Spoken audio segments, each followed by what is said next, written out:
ہمدردی کا صلہ۔ ایک دفعہ کا ذکر ہے، ایک جنگل میں خرگوش رہتا تھا۔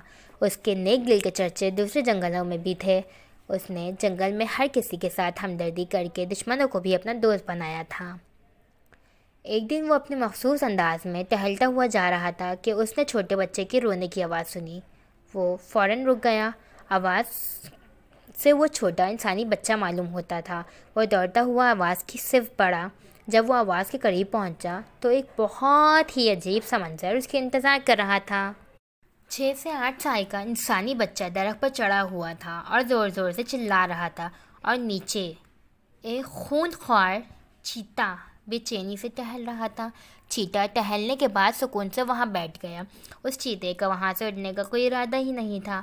خرگوش اس حالت میں دیکھ کر بچے کو دماغ پر زور دینے لگا۔ وہ کوئی ترکیب سوچ رہا تھا جس سے بچے کو بچا سکے۔ بچہ شاید جنگل میں بھٹک گیا تھا۔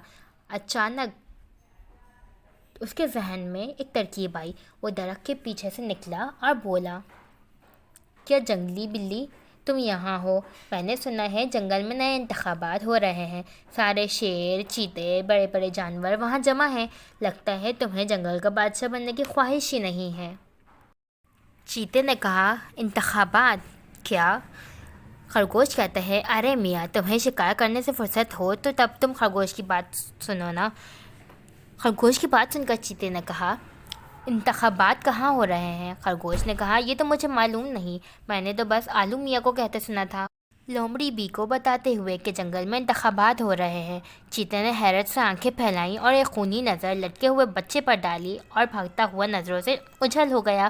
وہ معصوم سا بچہ درخت سے نیچے اترا اور خرگوش کا شکریہ ادا کرنے لگا۔ بچے نے کہا، آپ تو بہت اچھے جانور ہیں۔ ابو کہتے ہیں جنگل میں خطرناک اور برے جانور ہوتے ہیں۔ خرگوش نے کہا، ارے بھائی، اچھے برے ہر جگہ ہوتے ہیں۔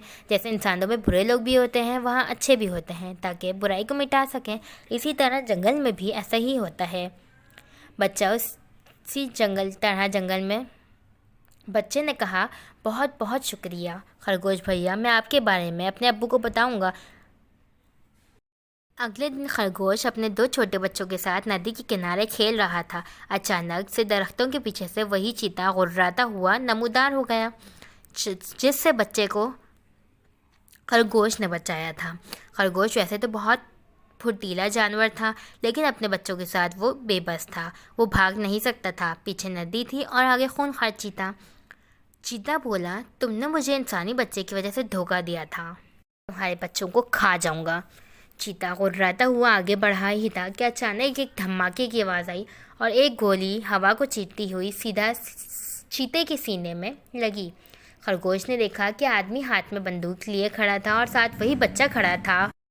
وہ دونوں خرگوش کے پاس آئے اور اس بچے نے خوشی خوشی خرگوش کو بتایا کہ خرگوش بھیا، کیسے ہیں آپ؟ ہم یہاں سے شکار کرنے کے لیے گزر رہے تھے کہ اچانک ہماری نظر اس چیتے پر پڑی جو آپ کی طرف بڑھ رہا تھا۔ میں نے ابو کو بتایا کہ کل آپ نے میری جان بچائی تھی اس جانور سے۔ ابو نے کہا، ہمیں بھی اس کی جان بچانی چاہیے۔ خرگوش نے دونوں کو شکریہ ادا کیا اور خوشی خوشی اپنے گھر کی طرف چل دیا۔